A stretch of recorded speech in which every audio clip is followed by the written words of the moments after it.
It's Super Bowl day. I don't care what I say. What I say now. What I say. Other song. Mike's Daily Podcast. The following podcast is labeled Mike's Daily Podcast. Mike's Daily Podcast, and it is accurate that we are here today on a Super Bowl Sunday. Hey, did you see the weekend play? I didn't, because I don't have access to cable. I'm not able to watch that Canadian singing from his stable of songs. That's wrong. Mike's Daily Podcast. But I'm enjoying doing a podcast with you today, despite the fact that Mike's it's a Sunday. Daily It's usually my day of rest, Podcast. but not today. Yeah! Right now the score is Buccaneers 31, Chiefs 9. I totally care about that and commercials that are played that people go, oh, wow, look, Bruce Springsteen. I'm just not going to do any more talking about that. Last night, I had a bit of a marathon. I watched Midsummer Murders. It's a wonderful British television show that's been on for something like 25 years. And they have interesting little Britishy type murder stories. It takes place out in the countryside. Midsummer, as they call, I don't know where that is in England exactly. Where is Midsummer in England? And Midsummer Norton is a town near the Meddeep Hills in Bath and northeast Somerset, England. Okie doke. Then I'll have to go visit sometime.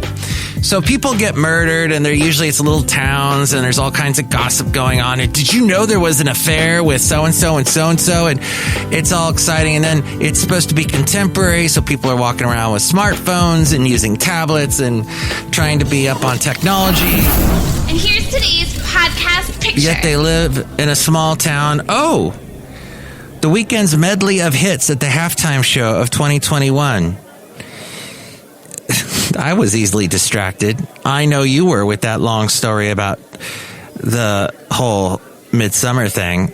And the podcast picture has nothing to do with Midsummer, but my own little Midsummer in California. That would be Podcastro Valley. My lovely lady friend and I. You can see it at MikesDailyPodcast.com.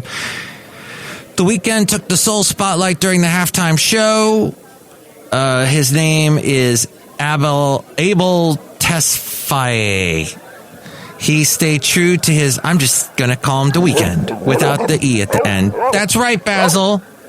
Basil doesn't have an E at the end, has an I. The late, great Basil the Boxer.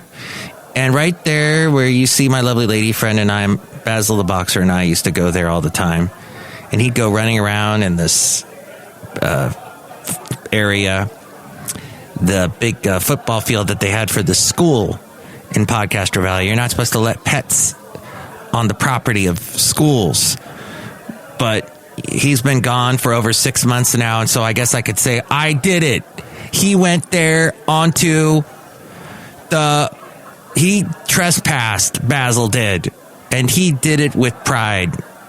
That boxer, he loved it. Don't trespass, kids. Especially unless you're with Scooby and Shaggy. Zoinks! So he stayed true to his promise of his solo act and was not joined by any surprise celebrity performers during the show, if one doesn't count the several look-alike dancers with bandaged faces. The show kicked off with The Weeknd in a luxury sports car in front of what looked like the Tampa Bay skyline. As the performer began, a floating figure in white wearing a mask with red glowing eyes was lowered to the ground as a choir, all of whom were dressed in similar garb, began singing. He kicked things off with Starboy, segueing into the hills. I don't care. Oh, he did Can't Feel My Face. I can't feel my face when I'm with you. But I love... Did he do Blinding Lights? He went into a lively performance of Blinding Lights for his finale, of course. because that's the hit song. That's the money shot. It was accompanied by fireworks.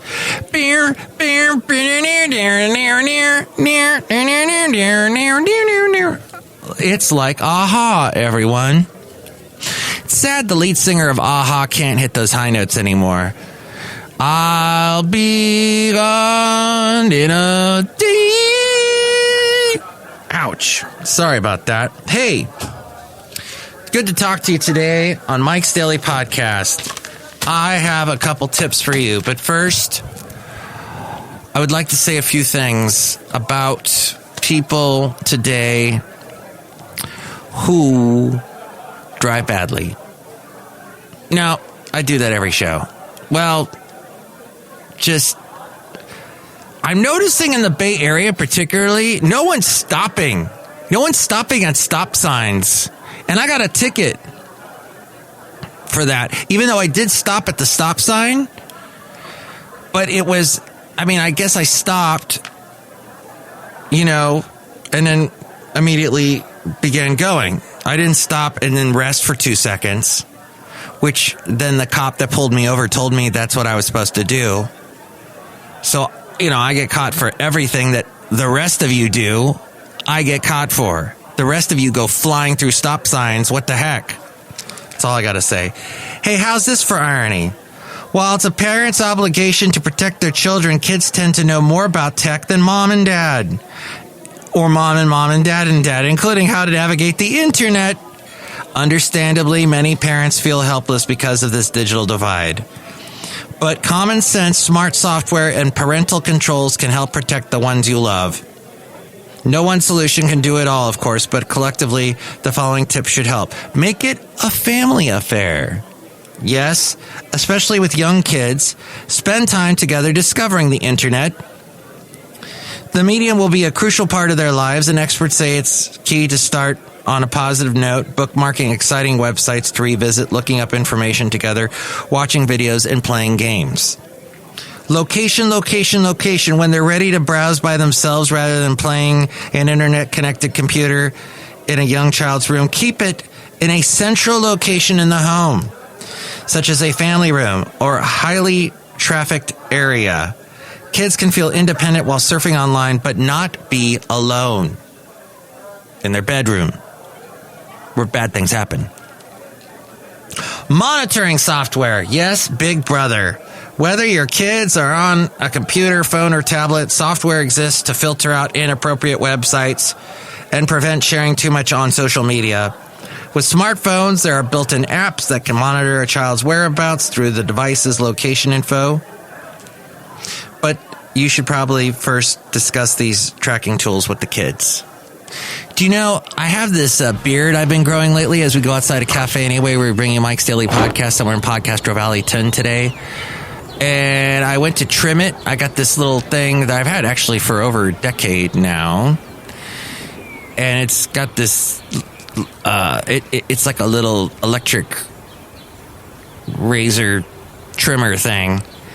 And you put this thing on top of it that makes it so that you can control the length of your beard. And, I put it on one thinking, yeah, I want it pretty short. But God, now it looks like I don't even have a beard anymore. It's that short. So, lovely lady friend ain't happy about that.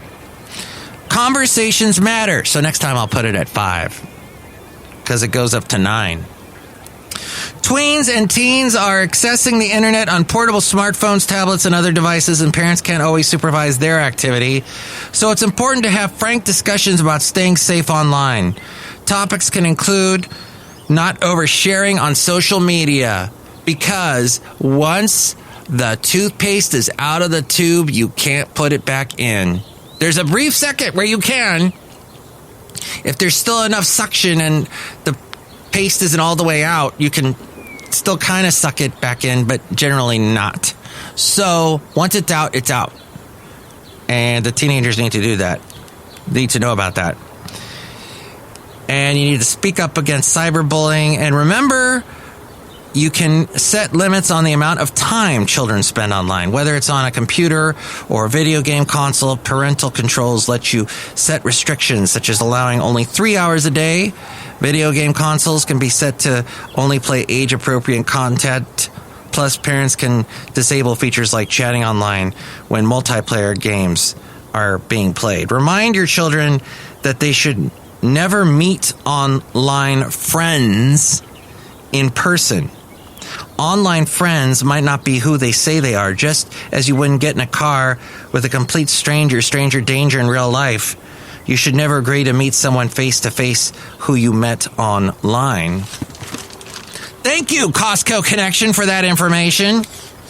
And the guy who in his photo, he looks kind of creepy. Mark Saltzman wrote that. He's their all things tech guru guy.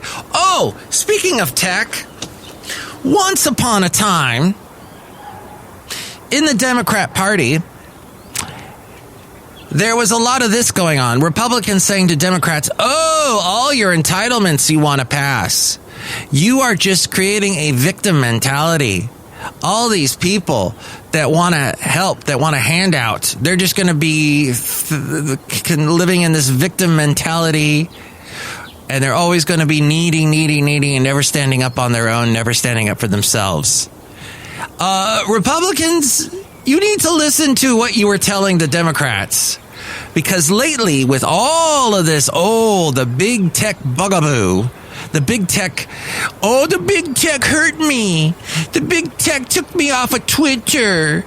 Remember all this stuff you were talking about with the, free capitalism, with the, working our free society, business. What am I saying? Capitalism. That thing. And I can't think of the other word I'm supposed to be able to think of, and I can't. Sorry. It's been a long weekend. Da da da da da da da da da da da da da. But yeah. So why why don't you Republicans start your own website? Start your own social media stuff. Oh, but we had Parler, but Amazon canceled Parler. There are other services you can use. It's not only just Amazon. There are the whining that I'm hearing from Republicans about Silicon Valley cancel culture. They're canceling us. What about free enterprise? That was what I was trying to find. What about creating your own? If there is a need, you can make money off of it. Supply and demand. There's obviously a demand for Republican QAnon type websites and social media places. Create it. Tell Twitter to take a hike and start your own. Oh, but I got all these followers on Twitter. You hate Twitter. Why do you want those followers anyway? They'll follow you elsewhere. This is what I'm telling you this now because I have been pounding my fist against the table for years about this topic. Ever since I saw the movie Social Network, and I saw how Mark Zuckerberg was, and I'm like, oh my gosh, I spent all this time on Facebook, and I don't even like Mark Zuckerberg. I didn't like him back then. Why am I spending all this time on this Facebook when I don't get paid any money from Facebook? There was this guy, I'm going to say his name right now, Ray Gonzalez. Hey, Ray, if you listen, you probably don't. Ray Gonzalez and I went to high school together. Nice guy. But the reason why I'm on Facebook is because of Ray Gonzalez. Ray Gonzalez contacted all the people he went to high school with at Santa Clara High School in Oxnard, California, and said, hey, there's this great new thing called Facebook. Why don't you guys all get on it? And we all got on it. We were all able to talk to each other. Some of us met up after a long time. We didn't really need to do high school reunions anymore because now we could do it through Facebook. That was all well and good. But then we're sharing all this information and Facebook's collecting all this data on us. And did Ray Gonzalez get any money for that? No. Did Mike Matthews get any money on that? No. And I'm thinking, why are we just giving this guy all this free information when maybe we should start our own, or we should, I created my own website, MikesDailyPodcast.com. And people go, oh, Mike, why didn't you tell us that Basil passed away on Facebook? No, because if people keep in contact with me through Facebook only and don't listen to Mike's Daily Podcast, then they're not real friends. They're not supporting me. They're not helping me out. Why should I tell you on Facebook? Why does Facebook need that post? Why does Facebook need that information? Sure, I post links to where to listen to Mike's Daily Podcast on Facebook. But all the stuff, everything is on the website I pay for, MikesDailyPodcast.com. And people should go there. And I'm not going to, I pay money for MikesDailyPodcast.com. Would I love a sponsor for MikesDailyPodcast.com so I could defer the cost? That would be awesome. If you are interested in being a sponsor of MikesDailyPodcast.com, you can call me at 336-MM Daily. 3 + 3 = 6. MM as in Mike Matthews Daily, as in what this podcast has been for several days. But just the constant whining and this word deplatforming and all of this I'm hearing from the right, it's just gotta stop. You guys sound like weak little wimps. You're the bleeding hearts now. Stop it. Man up. Woman up. Not to be sexist. Or person up. Human up. Be tough. Don't worry about Silicon Valley. Silicon Valley is just a little overpriced area in California. And a lot of creative folks there, a lot of smart folks there created an empire. But you know what? You can create an empire wherever you are. You could be in Huntsville, Alabama, and create an empire. And I used to live in Huntsville, Alabama. And while I was living in Huntsville, Alabama, I was thinking, why the social network? Why is Facebook? Exactly. Okay. Grace isn't exclusively a religious word or a short prayer of blessing on thanks. Grace can be justifiably related to the attitudes and the actions of all leaders. The best leaders are those who are not only competent, bold, authentic. You should be bold, Republicans. Be bold. What's that old saying? Be bold and mighty forces will come to your aid. Or was it mighty angels? I forget. Authentic, trustworthy, and effective. But the best leaders are those who embody the concept of graciousness in what they say, how they behave, and how they relate to others. Grace is kindness, courtesy, and tact. It is characterized by charm, good taste, and generosity of spirit, which we need a lot more of in this world. Grace implies cordiality that is warm and ready to respond pleasantly to conversations, requests, or proposals. Good leaders understand the need to demonstrate their gracefulness. They also understand the powerful connection between treating people gracefully and their desired organizational outcomes. Grace has the additional qualities of genuineness, truthfulness, and affirmation. There is an implied relationship between grace and being nice. However, being nice doesn't necessarily mean that a leader is genuine, truthful, affirming, or gracious. Just want to share that out. And you could substitute the word leader for just being a good person or a better person in this world. Grace is an important thing to have. One of the radio stations I work for, a religious station, most of the shows, most of the programs have the word grace in the title. It's a big word. It's a big word in religion. It should be a big word in life. Life is short. You need a lot of grace. You need to give a lot of grace. Bad leaders tend toward insufficiency regarding grace. They are deficient in kindliness, cordiality, generosity, and warmth. Bad leaders demonstrate their lack of gracefulness and lack the ability to make the connection between treating people gracefully and the results they want. Keep that in mind in life. Don't be a bad leader. Don't be a bad person. And that all came from good success, learning good lessons from bad leaders. E. Arthur Self, Ph.D. Thank you for writing that. Hey, I'm going to tell you this podcast has on it the label health and fitness. And I'm going to be honest with you, I am seriously lacking in the fitness area. I try to be healthy in mind and spirit, but the body is lacking these days. Partly I blame my lovely lady friend who likes to buy me bagels that have cheese and egg in the middle. Oh, that's so delicious. And a shout out to Dennis who runs Posh Bagel and Podcaster Rally. He doesn't pay me anything, but he's a nice guy. He's got a lot of grace and I like him.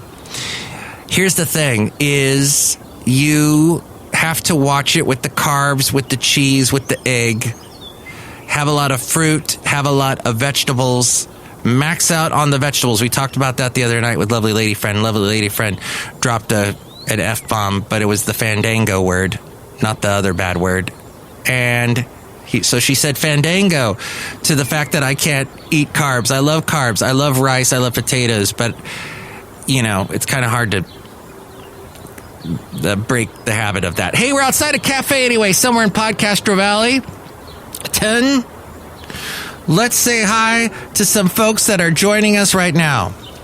Hello, Mike Matthews. It's Chely Shoehart, Chip Shop Supervisor. Oh my gosh, I didn't know I was supposed to be here today. Yes, there's a lot of folks here today because it's Super Bowl Sunday, and we're all hanging out because we don't like watching sports. Look who else is here. Hello, Mike. This is Floyd the Floorman. And this is John Deere, the engineer. Yes, Mike, I'm not watching the Super Bowl right now, but I did eat a big bowl of peas. Peas. Peas, I have been told, is actually a starch, but it's green, so that sounds like it's better for you than rice or the other starches that can be. Brown rice is a little bit better for you. Quinoa. And then barley is good for you, too. Have you tried barley? You have to cook it for a long time. Look who else is here. Hi, Mark. It's Benita the rodeo queen. How y'all doing? And it's a disgruntled fiddle player, tell you what. What? It is that guy, that Dorsey guy. He hates all Republicans, so I think we should boycott him and boycott Twitter, tell you what. See? Republicans got to be more like the disgruntled fiddle player. And look, one more person here. Hello, Mike. I make the delicious root beer hair on Is this a delicious Super Bowl root beer? But by Super Bowl, we mean the big bowl of peas that John Deere, the engineer, was talking about? Yeah, okay, whatever. Drink some right now. I'll cut you. Have they made beer out of peas yet? That's just not good verbiage. Next show, it's going to be the wonderful, I guess we'll have Benita, the Disgruntled Fiddle Player, and the Brewmaster back. We'll see. You'll have to tune in and see. Tell me what you think. 336MM Daily. 3 plus 3 equals 6. MM is in Mike Matthews Daily, as in what this podcast has been. And thank you for listening to episode 2201, as we are now in the 2200 series. Woohoo! Mike's Daily Podcast is written and produced and performed by Mike Matthews. His podcast is super easy to find. Download or listen to his show and read his blog at MikesDailyPodcast.com. Email Mike now at MikesDailyPodcast@gmail.com. See you tomorrow. Bye!